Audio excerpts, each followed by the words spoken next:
नमस्कार, मी भीमराव कडाळे पाटील, BKP24 मराठीमध्ये आपलं सर्वांचं स्वागत. आज नवीन दिवस, नवीन विषय, नवीन दिवसाची नवीन अशी चर्चा. आज चर्चा घेऊन आलोय म्हणजे बघा, भारतीय जनता पक्षाचं महाराष्ट्रातलं सरकार, देवेंद्र फडणवीस गृहमंत्री, मुख्यमंत्री असलेलं सरकार हे घाबरलंय का? आणि तशी परिस्थिती सध्या आपल्याला दिसते. मुंबईमध्ये, पुण्यामध्ये राहुल गांधीचा कार्यक्रम आहे. विद्यार्थी जोडो अभियान जे सुरू आहे सध्याचं, या अभियानाच्या अगोदर 20 दिवस पुण्यामध्ये संचारबंदी, 5 पेक्षा अधिक लोक एकत्र आले तर गुन्हा दाखल करू, अशी कलम लागू केलेली. त्यातच सामाजिक कार्यकर्ते जे सरकारच्या विरोधामध्ये जे बोलणारे काय लोक आहेत, रविराज साबळे पाटील असेल, मंगेश साबळे असतील किंवा अजून कोणी असतील, हे कार्यकर्ते आहेत. तर यांना अडचणीत आणण्याचं काम पुरेपूर देवेंद्र फडणवीस सरकार करतंय का? म्हणजे देवाभाऊच्या डोक्यात काहीतरी नवीन शिजतंय का? जसं की एल्गार परिषदेवरती गुन्हे दाखल केले. म्हणजे हे जे सध्या सुरू आहे, आता लोक जागरूक झालेली आहेत आणि प्रश्न विचारते ती लोक. म्हणजे पूर्वेसारखी लोक आता मुरदार राहिलेले नाहीत. लोक प्रश्न विचारतात की बाबा काय कसं, हे विचारायला लागलेले आहेत. आणि त्यामुळं सरकाराची कुठंतरी कोंडी झाली का? सरकार घाबरलंय का? याच विषयाची आज चर्चा घेऊन आलोय. तर चला, हा संपूर्ण व्हिडिओ बघितला तर आपल्या लक्षात येईल की नेमकं सरकारची कशी कोंडी झालेली आहे, सरकार कसं अडचणीत आलेलं आहे, सरकार कसं घाबरलेलं आहे, देवेंद्र फडणवीस आणि भारतीय जनता पक्ष कसा घाबरलाय. आता त्यांच्या हातून सगळं निष्ठून गेलेलं आहे. मोदींच्या ईडी, CBI, सुप्रीम कोर्ट, सगळ्या संस्था निष्ठून गेलेल्या आहेत. ते आता स्वतःचा विचार करतात, आपल्याला वाचायचंय बाबा, ह्यांच्या नको नादी लागायला. तर याच विषयाची आज आपण चर्चा करणार आहोत. तर चला, सर्वप्रथम आपण जर चॅनल सबस्क्राईब केला नसेल तर चॅनल सबस्क्राईब करावा आणि हा संपूर्ण व्हिडिओ बघावा. देशामध्ये भारतीय जनता पक्षाचं सरकार 2014ला सत्तेत आलं. 14ला सरकार सत्तेत आलं तेव्हापासून आजपर्यंत म्हणजे 2026 पर्यंत सरकार देशामध्ये भारतीय जनता पक्षाचं अजून 2-3 वर्ष राहील अशी स्थिती आहे. मात्र 10-12 वर्षातच भारतीय जनता पक्षाच्या विरोधामध्ये उद्रेकाचं वातावरण तयार झालं आणि ते पण जोरदार.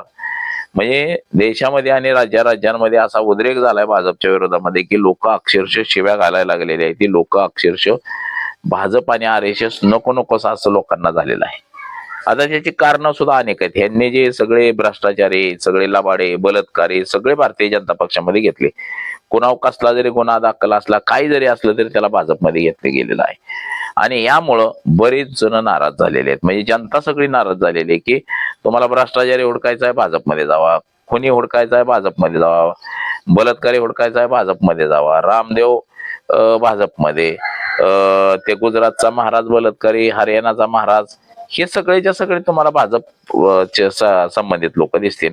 आणि याच्यामुळं लोकांमध्ये प्रचंड नाराजगी, प्रचंड तीव्रता अशी वाढत वाढत गेलेली आहे. आणि महाराष्ट्र राज्यामध्ये सुद्धा ती स्थिती झालेली आहे. महाराष्ट्रात सुद्धा जे जे भ्रष्टाचारी होते ते सगळे भारतीय जनता पक्षासोबत गेलेले आहेत. मग त्यात बलात्कारी, खुनी, दरोडेखोर, भ्रष्टाचारी सगळे भारतीय जनता पक्षासोबत गेले. आणि मग त्याचा परिणाम असा झाला की लोकांमध्ये आता उद्रेकाचं, संतापाचं वातावरण निर्माण झालेलं आहे. लोक संतप्त आहेत, लोकांमध्ये उद्रेक निर्माण झालाय.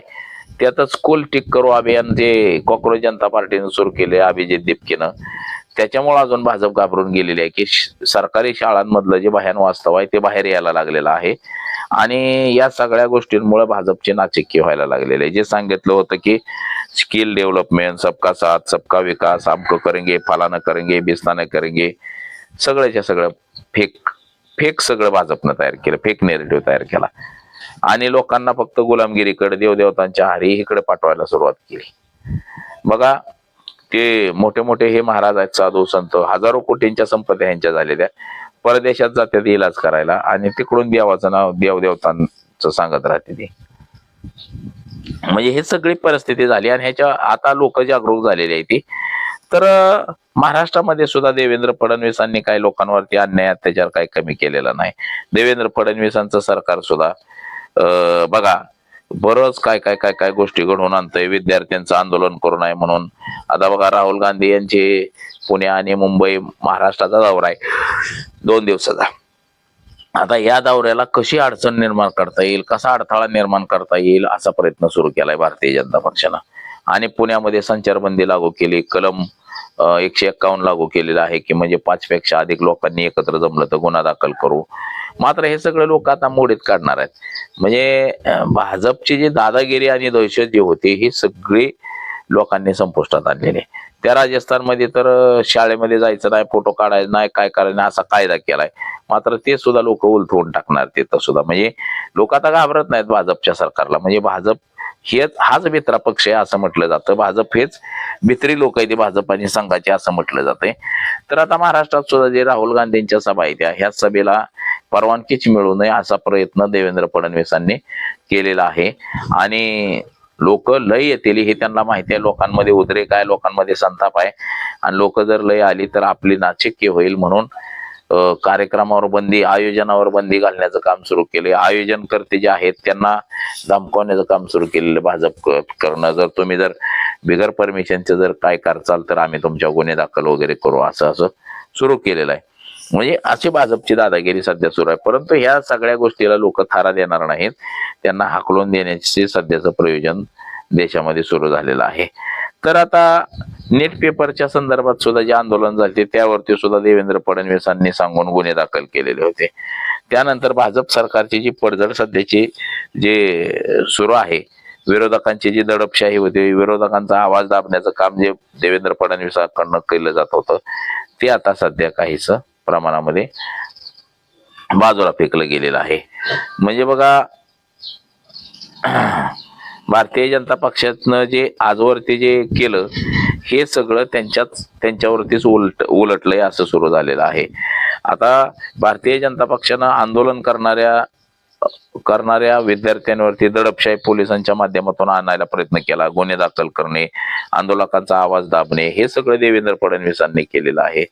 आता शांततापूर्व आंदोलन करणं हा अधिकार आहे, मात्र त्यात दगडफेक करणे, पोलिसांकरवे हल्ला करणे अशा गोष्टी सुद्धा वारंवार ह्या घडतात. म्हणजे आंदोलनामध्ये जायचं, कोणीतरी एखाद्याने दगड फेकायचं हे ठरवूनच केलेलं असतंय सगळं विरोधकांनी आणि त्या आंदोलनाला हा बदनाम करायचं. अशा पद्धतीचं काम हे फडणवीसांच्या सरकारनं आजपर्यंत केलेलं आहे. बघा विद्यार्थ्यांवरील आंदोलन असेल, प्रकरण असेल किंवा ते मंगेश साबळे, रविराज पाटील असतील, ह्या असे जे सामाजिक कार्यकर्ते अशा सुद्धा लोकांचा आवाज दाबण्याचं काम हे भारतीय जनता पक्षाकडून केलं जातंय. आता ते मंगेश साबळे हे फुलंब्रीतले आहेत आणि ते सरपंच असून ते सुद्धा विविध प्रकारे आंदोलन करत असतात, प्रशासनाच्या विरोधात आमरण उपोषण करत असतात. शेतकऱ्यांना आणि गावकऱ्यांना काहीतरी भेटावं ह्याच्यासाठी ते नेहमी आंदोलन करत असतात. मात्र त्यांना सुद्धा देवेंद्र फडणवीस सरकारनं तिथल्या शिपीनं तडीपाराची नोटीस काढली 2 जिल्ह्यातून. शेकडो गुन्हे दाखल केलेत आणि त्या गुन्ह्यांच्या विरोधामध्ये आता लोक रस्त्यावरती उतरलेले आहेत. त्यांना ते मागच घ्यावं लागणार आहे. म्हणजे देवेंद्र फडणवीसांची मुस्कटदाबी, दबावशाही जी आहे, झुंडशाही जी आहे ही अशा प्रकारे लोकांवरती लादली जाते. आपण पाठीमागच्या काळामध्ये सुद्धा पाहिलं की रविराज साबळे पाटील हे जे आहेत हे सुद्धा शेतकऱ्यांच्या प्रश्नावरती आंदोलन करताना आपण वेळोवेळी दिसलेले आहेत आपल्याला. आणि शेतकऱ्याची ऊसाची बिलं मिळावी म्हणून त्यांनी माग आंदोलन केलं तर त्यांच्यावरती सुद्धा अनेक गुन्हे दाखल केले गेलेले आहेत. इंदापूर पोलीस स्टेशनला त्यांना यावं लागलं होतं, तसंच अनेक पोलीस स्टेशनला सुद्धा त्यांना जावं लागतंय. कारण की हे सरकार जे लोक काम करतात त्या लोकांचा आवाज दाबण्याचं काम हे सरकार करतं. बघा 2021 मध्ये सुद्धा शिवाजी पार्क वरती मुंबईच्या राहुल गांधींची सभा होती आणि या सभेला सुद्धा भारतीय जनता पक्षानं परवानगी नाकारली होती. म्हणजे 2024च्या दरम्यानची राहुल गांधींना परवानगी नाकारली होती. बघा म्हणजे किती भारतीय जनता पक्षाचे जे सरकार आहे हे सरकार नेहमी अडथळा आणण्याचं काम करतंय. आता मुंबई मधल्या सभेत सुद्धा अडथळा आणण्याचं काम केलंय. तसंच महाराष्ट्रातले जे सामाजिक कार्यकर्ते आहेत, जे भारतीय जनता पक्षाच्या विरोधामध्ये बोलत असतात, भारतीय जनता पक्षाची जी चूक आहे ते चूक दाखवण्याचं काम करत असतात, त्या सगळ्या कार्यकर्त्यांवरती खोटे नाटे गुन्हे दाखल करणे, त्यांच्या दबाव आणणे, त्यांना त्रास देण्याचं काम हे भारतीय जनता पक्ष नेहमी करतोय आणि तो देवेंद्र फडणवीस करतायत हे आपल्या निदर्शनास आलेलं आहे. म्हणजे अशा पद्धतीनं लोकांना तुम्ही जेवढं दाबाल तेवढी लोकांचा विस्फोट होईल अशी स्थिती आहे. जेवढं तुम्ही बघा, देश पातळीवर सुद्धा नरेंद्र मोदी, अमित शहा यांनी विरोधकांना लय दाबून दाबून दाबून दाबून टाकलं, पण मात्र त्याचा विस्फोट झाला. आणि आता भारतीय जनता पक्षाचा फुगा असा फुटलेला आहे की तो इकडे तिकडे अस्तव्यस्त झाला. ते तुकडे जमावता जमावता नाकीवर आलेला आहे आणि हे तुकडे जमवताच येणार नाही भाजपला. आता परिस्थिती सगळी हाताबाहेर गेलेली आहे. भारतीय जनता पक्षाला कोणीही घाबरत नाही, भारतीय जनता पक्षाला कोणीही सिरियस मध्ये घेत नाही. आता सध्याच्या स्थितीमध्ये जे नाही ते नको नको ते लोक शिव्या घालतात.